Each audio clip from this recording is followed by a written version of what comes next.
Hello guys, নতুন video নিয়ে চলে এসেছি আপনাদের সামনে। দেখুন, এটা কাঠের থালা তৈরি হচ্ছে আর মেশিনে কাটিং করা হচ্ছে। দেখুন, স্পুনের সাইডটা কাটা হচ্ছে। এটা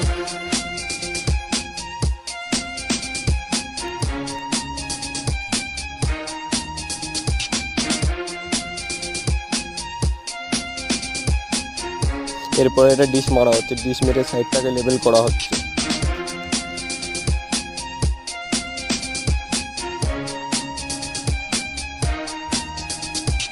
তারপরে বন্ধুরা, এটা গ্যান্ডিং মেশিন দিয়ে এটাকে তলাটাকে সমান করে সেন্ডিং করা হচ্ছে।